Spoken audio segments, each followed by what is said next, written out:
welcome back. Today I'm going to be taking a look at the Transformers Age of Extinction Deluxe class Crosshairs, and what I'd like to do for you in this video is a little bit different than what I've normally been doing in my initial videos, which is show you how to change him from his robot mode into his Chevy Camaro mode. In the case of this, there's a problem with the molding of this figure that seems to be quite common with everybody that has it, and what I'd like to do is show you how to fix that so that you can have a smooth transition from getting him to from his robot mode into his car mode. And basically it's going to cost you no more than a little bit of time, patience, and a nail file like this. And you can just get this at your local pharmacy somewhere between 99 cents and $2 or $3. And I'll show you in a minute what you're going to use this for.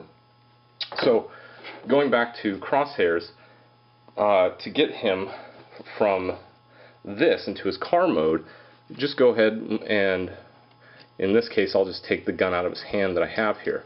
Now, the other two smaller guns that come with him, I actually have tucked up underneath these rubber flaps right here that make his sort of cape that you see. That's sort of the signature of his character in the Age of Extinction movie. And what I'll do is just go ahead and pull these rubber tabs out, and you can see back here, let me see, can you see it? Well, back there there's a hole to insert one of his smaller weapons, and the same on the other one. I've heard some people say that it has to be taken out in order for him to be transformed into his car.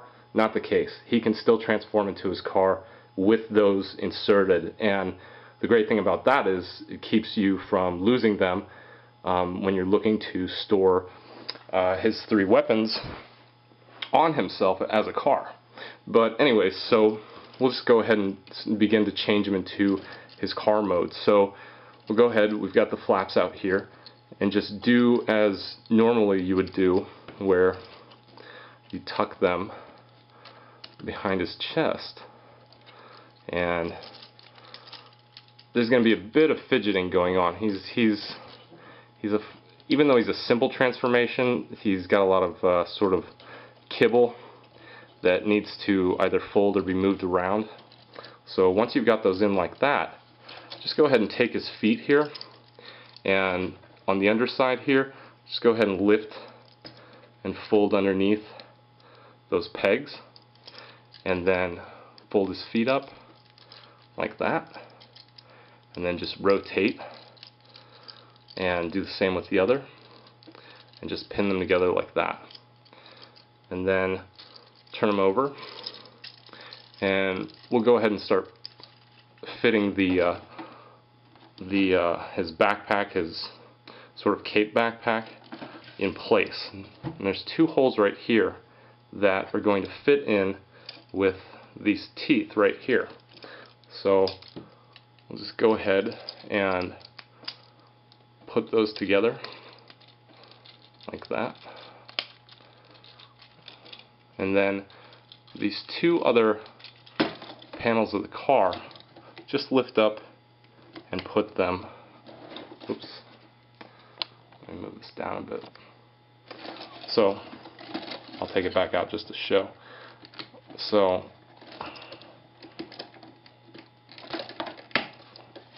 just go ahead and pop that in like that, and we'll do the same for the other, like that.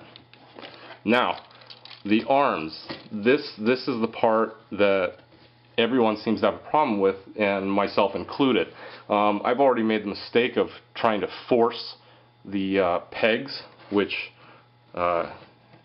here at the end of the hand, and the same on the underside over here, and I've already incurred stress marks on, let's see,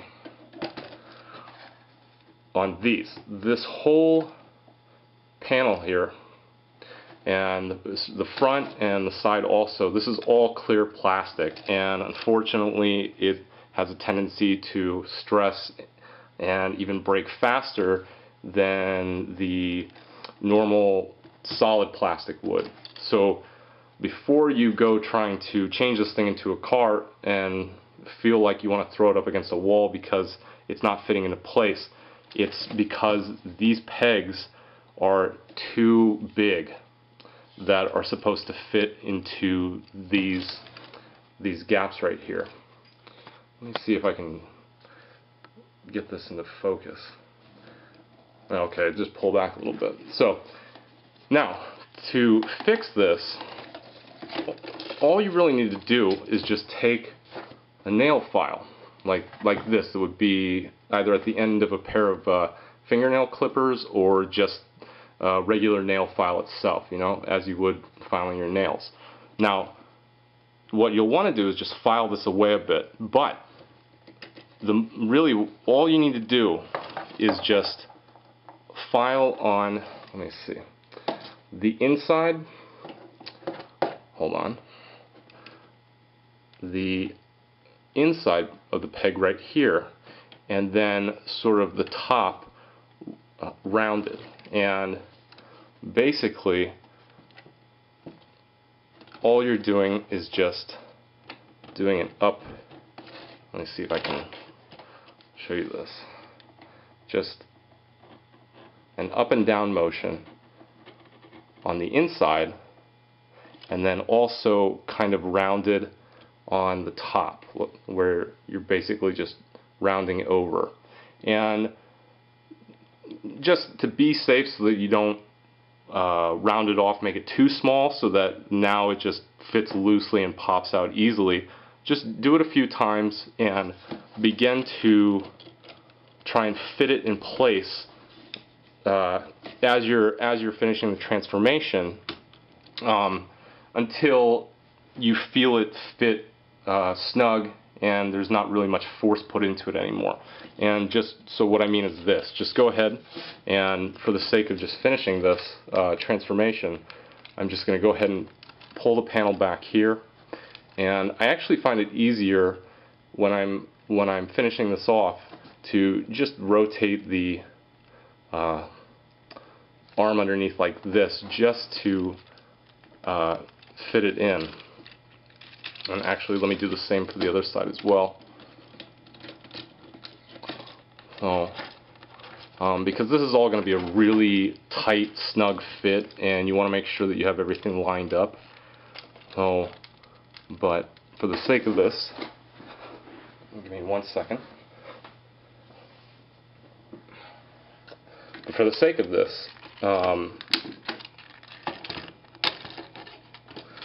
as you begin to finish off the back here, there's another peg that's up here underneath the paneling, and what you're trying to do is just fit this back panel of the car over it, while at the same time trying to get the arm to fit underneath. And there, unfortunately, you have another peg here, but don't file this one, only this one, because what this is going to do is help keep everything in place once you finish the transformation.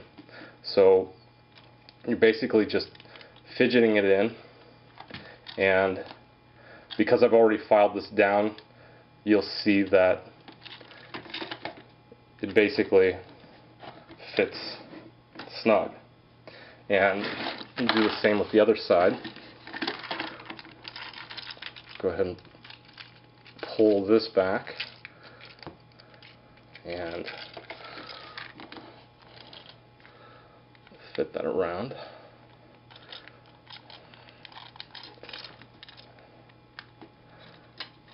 And yeah, like I said, everything's got to fit, and it's pretty tight in terms of how everything lines up. But basically, if you have it filed down to a good size, you'll feel it firmly stick right in and pretty much stay.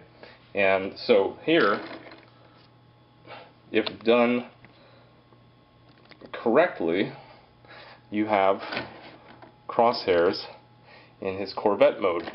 And as you can see, all of the paneling lines up correctly and nothing's popping out.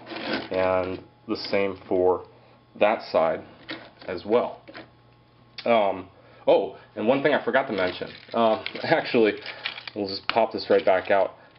Another way to make sure that this all lines up too, or lines up correctly to fit in, is that this elbow joint right here in his arm is a double hinge.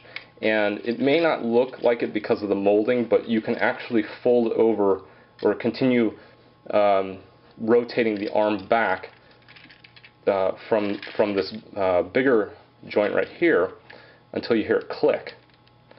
And it may feel like it's not supposed to, but it is. So, okay, there.